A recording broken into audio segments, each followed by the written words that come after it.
So yon, good morning guys. At eto tayo ngayon, magsisimula tayong bumiyahe sa tracking. Kasi nasubukan natin maglalamog ng ilang araw guys. At walang nangyari talaga. Pagod.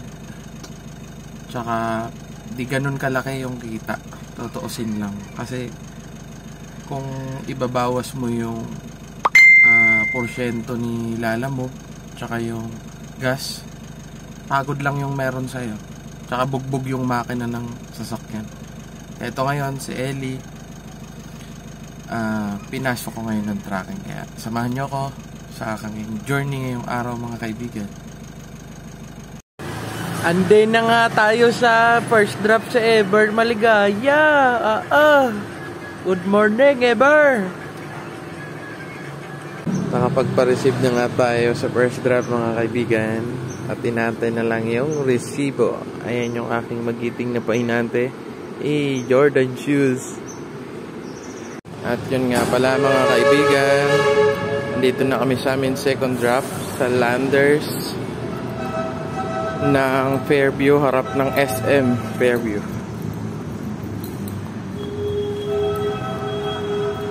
Gagala muna kami ngayon para magkape ng aking magiting na pahinante.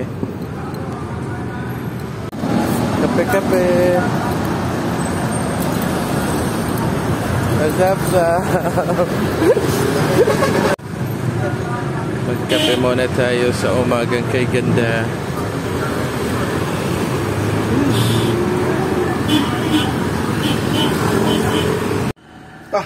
Kinamot. Oh, bakit? Mo tangla na yun. Ay ba, kaarte man sinidemonyo. Gwapo ka? Kain tayo guys. Yeah.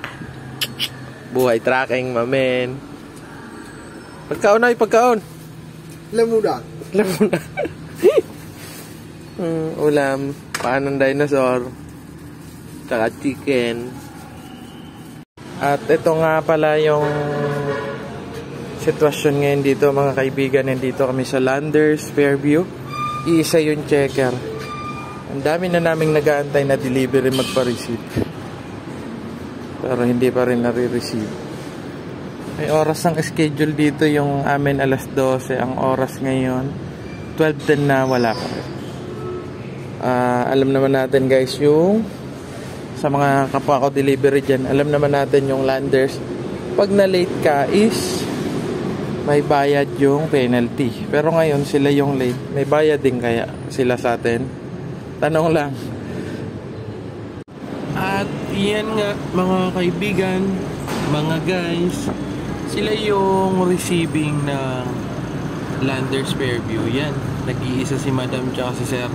Although naiintindihan natin, pero syempre alas 6 kaming dumating dyan sa Landers na yan. Nagpa-receive kami alas 12 kasi sinunod namin yung oras. At ayun na nga guys, natapos na kaming magbaba ng last drop dito sa Landers Fairview, sa tapat ng SM Fairview.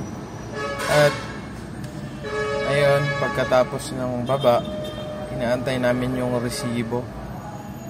Dumating kami dito guys is 6 AM. Na-receive kami alas 12 kasi yun yung nakalagay dun sa whiteboard nila. Yun yung sinundan namin. Pero na-receive kami, kung hindi ko pa kinulit yung gwardiya, na-receive kami 1:30 na ng hapon. Ang ano ko lang sana sa management ng Landers, kung ano yung oras. Kasi alas 6 kami dumating. Sinunod naman namin yung nasa whiteboard na alas 12. Hindi kami nangulit simula kaninang umaga. Ano ko lang sana, katulad nito dito sa Landers Landers Fairview, isa lang yung checker nila. Sa mga dati kong trabaho naman, na dideliveran ko rin yung Landers pero hindi ganito katagal na ganito rin yung checker nila, isa lang. Kaya sa mga kapwa ko delivery dyan, tsaka sa ibang mga nanonood ng video na to, ito yung buhay ng tracking, ito yung buhay ng delivery sa mga mall. Papakatiis kami kung anong oras tawagin, Kaya sobrang proud ako sa mga kapwa ko biyahero na natitiis yung ganito katagal. Tapos pupunta pa ng warehouse para kargahan. Pagdating ng warehouse, uwi. Tapos pahinga, biyahe ulit kinaumagahan. Ganun lang yung buhay namin. Ganun lang yung buhay natin. Kaya enjoyin na lang natin kaysa sa magreklamo. Mas maigi yung may trabaho kaysa wala. Uwian na. Nabusog na si Kuya Nonoy sa McDo. Alright.